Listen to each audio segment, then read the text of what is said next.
अस्सलाम वालेकुम प्यारा बारो। वालेकुम सलाम सर। कीअं आहियो बेटा? ठीक आहियो। अॼु असांजी क्लास कहिड़ी आहे? रियाज़ी क्लास 1। असां छा पढ़ी रहिया आहियूं? सजनतन जो तसव्वुर। सजाद कहिड़ा हूंदा आहिनि? एक बुरी कोटी आले ऐं इंग्लिश में हुननि खे छा चइबो आहे? Whole number. इंग्लिश में छा चइबो आहे बेटा? Whole number. अच्छा, ही बंडल जेको हूंदो आहे, कंहिं बि शइ जो बंडल जेको हूंदो आहे, घणनि जो थींदो आहे असां वटि? 10 जो। ही पेंसिलुनि जा बंडल घणा आहिनि? 10 जा। असां वटि बि 10 जा बंडल पैसा बि रखिया आहियूं। हे घणा आहिनि असां वटि? 1 2 3 4 5। घणा आहिनि? 5। ऐं हे घणा आहिनि बंडल? 1 2 3 4 5। यानी एको हिन जो आहे अॻियां कुझु बि न आहे न। माना ॿुड़ी एको जेको नओं हूंदो आहे हुनखे छा चवंदा आहियूं? ॿुड़ी। ॿुड़ी एको 5 ॾाका 50। बुरी को 50। ॿुड़ी एको 5 ॾाका 50। बुरी को 50। हाणे असां हिन में पेंसिल एड कई आहे, ठीकु आहे। किताब वारे छा कयो आहे, हिकिड़ी पेंसिल वधीक कई आहे, त छा कंदासीं असां? कॉइन्स था रखूं, ठीकु आहे, सिक्को था रखूं। 1 एको 5 ॾाका 51। 1 एको 5 ॾाका 51। 2 एको 5 ॾाका 52। 3 एको 5 ॾाका 53। 4 eka 5 ॾाका 54। 5 eka 5 ॾाका 55। 6 eka 5 ॾाका 56। 7 eka 5 ॾाका 57। 8 eka 5 ॾाका 58। 9 eka 5 ॾाका 59। ठीकु आहे बेटा, असांजे सिक्का रखियासीं। हाउ मेनी कॉइन्स?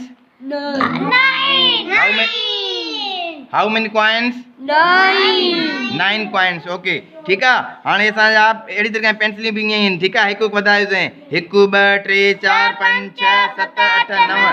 ठीकु आहे, 9 ताईं असांजा एका ईअं वधी हलिया 9 ताईं, ठीकु आहे। ॾाको असांजो साॻियो ई आहे, यानी बंडल असांजा साॻा ई आहिनि, पैसा असांजा बंडलनि वारा जेके आहिनि उहे साॻा ई आहिनि, ठीकु आहे। असां पुराणी क्लास में करे आया आहियूं। हाणे असांखे वधीक बहस न कंदासीं, असां अॻिते रहंदासीं। हेठि ॾिनल हर हिकु अदद खे सही खाने में मिलायो, ठीकु आहे।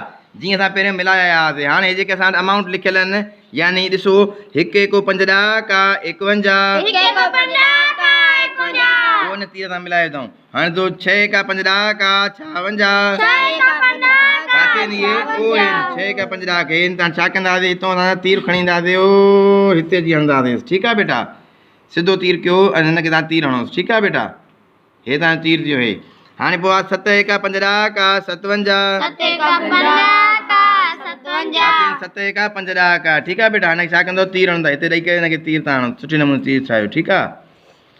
9 eka 5 ॾाका 59। हिनखे तीर ॾेई हिते हणोसि, ठीकु आहे बेटा। हिनखे तीर तव्हां सुठे नमूने ठाहियोसि। 5 eka 5 ॾाका 55। हितां खणी तव्हां ओ हिन सां तीर सां मिलाए थो, कहिड़ो आहे? हे आहे, ठीकु आहे बेटा। 2 eka 5 ॾाका 52। ओ तीर तां खणी हिते ईंदासीं असां। 2 eka 5 ॾाका, ठीकु आहे। असांजे अखरनि में लिखियल आहिनि, ठीकु आहे बेटा। हे असांजा अखरनि में लिखियल आहिनि, 2 eka 5 ॾाका।